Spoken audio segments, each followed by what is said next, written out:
আজকে এই ভিডিওটা শুরুর আগে সকলকে জানাচ্ছি হ্যাপি দুর্গাপূজা। বড়দের আমার প্রণাম এবং ছোটদের আন্তরিক শুভেচ্ছা ও ভালোবাসা। আজকে আমি ভিডিওটা শুরু করেছিলাম দক্ষিণেশ্বর মেট্রো স্টেশন থেকে। দক্ষিণেশ্বর মেট্রো স্টেশন থেকে আমরা যাব শোভাবাজার মেট্রো স্টেশনে।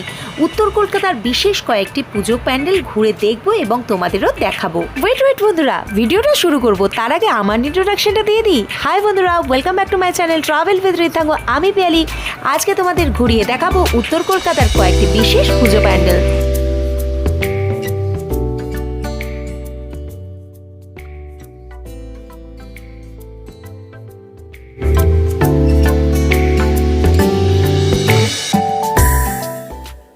আড়িটোলা পুজো প্যান্ডেলে চলে এসেছি প্রথমার দিন। এখনো উদ্বোধন হয়নি, তবে ঠাকুরটা অপূর্ব সুন্দর।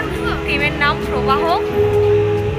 আইরিটোলা পুজো প্যান্ডেল দর্শন করে নিয়ে অটো ধরে আমরা চলে এসেছিলাম জগৎ মুখার্জি পার্কের সামনে। জগৎ মুখার্জি পার্ক কিন্তু প্রত্যেক বছরই আমাদের নতুনত্ব কিছু উপহার দেয়। প্রত্যেক বছরই এই প্যান্ডেলে অভিনবত্বের ছোঁয়া থাকে। উত্তর কলকাতায় দাপিয়ে রাজ করা পুজো প্যান্ডেলগুলোর মধ্যে কিন্তু এই জগৎ মুখার্জি পার্কও অন্যতম। এই জগৎ মুখার্জি পার্ক কিন্তু এই বছর আমাদের উপহার দিচ্ছে এমন একটি থিম, যেই থিমটি কিন্তু খুবই ট্রেন্ডে চলছে। এআই অভিশাপ না আশীর্বাদ? এআই কিভাবে আমাদের জীবনে এফেক্ট এনেছে সেই সমস্ত কিছুই তুলে ধরা হয়েছে এই পুজো প্যান্ডেলের মাধ্যমে। খুব সুন্দর করেছে প্যান্ডেলটা, যদিও বাইরে থেকে দর্শন করলাম। দাদারা ভীষণ ভালো, দাদারা ভেতর থেকে মা দুর্গার ফটো তো তুলে দিয়েছে। আমরা বাইরে থেকেও দর্শন করেছি। এআই অভিশাপ না আশীর্বাদ সেটাই ফুটিয়ে তুলেছে জগৎ মুখার্জি পার্কে। চলো এবার বেরিয়ে যাই। দুর্গাপুজো মানেই ঐতিহ্যপূর্ণ ঐতিহ্যবাহী বাগবাজার সর্বজনীনের পুজো। এই পুজো প্যান্ডেলটি না দেখলে কিন্তু দুর্গা পুজোটাই অসম্পূর্ণ থেকে যায়। ঐতিহ্যবাহী উত্তর কলকাতার পুজোগুলোর মধ্যে কিন্তু আরও একটি অন্যতম পুজো হচ্ছে বাগবাজার সর্বজনীনের পুজো প্যান্ডেলটি।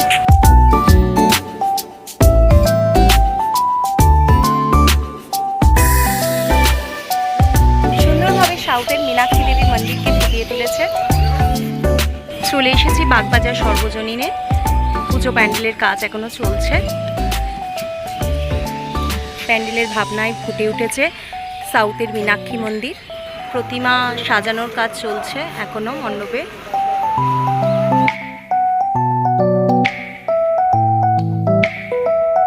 অপূর্ব সুন্দর প্যান্ডেলটা হবে পুরো কমপ্লিট হলে। আর ভেতরে প্রতিমার তো কোনো কথাই নেই, সাবেকি প্রতিমা। বাগবাজার সর্বজনীন মানেই সাবেকি। লাইটিং গুলো দেখো, জাস্ট অসাম লাগছে।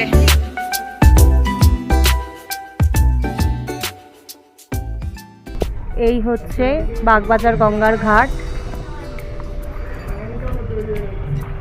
বাগবাজারের পুজো প্যান্ডেল দেখে নিয়ে গঙ্গার ঘাটে বেশ খানিকটা হাওয়া খেয়ে চলে এলাম বাগবাজারে শাখা পড়তে। এখানে শাখা কিন্তু অনেকটাই কম দামে পাওয়া যায়। করে নিয়ে লঞ্চ ঘাট থেকে টিকিট কেটে আমরা উঠে পড়লাম লঞ্চে। লঞ্চে আমরা এখন যাব আইরিটোলা ঘাট। আইরিটোলা ঘাটের জন্য আমাদের ভাড়া নিয়েছিল 6 টাকা জনপ্রতি। আইরিটোলা ঘাটে নেমে আজকে আমাদের পরবর্তী গন্তব্যস্থলে পৌঁছাবো। আজকে আমাদের পরবর্তী গন্তব্য হলো শ্রী শ্রী ভূতনাথ মন্দির। বাবা মহাদেবের দর্শন করতে আজকে আমরা যাব ভূতনাথে।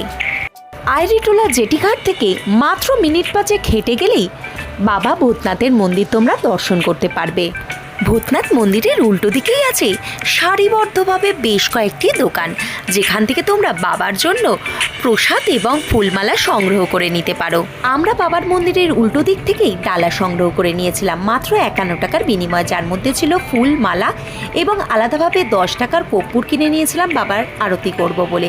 আর 20 টাকা দিয়ে জল নিয়ে নিয়েছিলাম। মন্দির প্রাঙ্গণের বাইরে থেকে পড়ে নিয়েছিলাম 10 টাকার বিনিময় টিপ।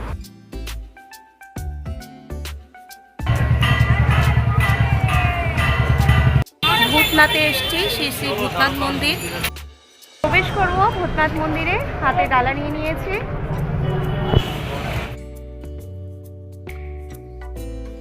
রাজবেশে বাবাকে দর্শন করলাম। যদি তোমরা বাবার শিলামূর্তি দর্শন করতে চাও সেক্ষেত্রে কিন্তু তোমাদের সকালবেলায় দর্শনে যেতে হবে।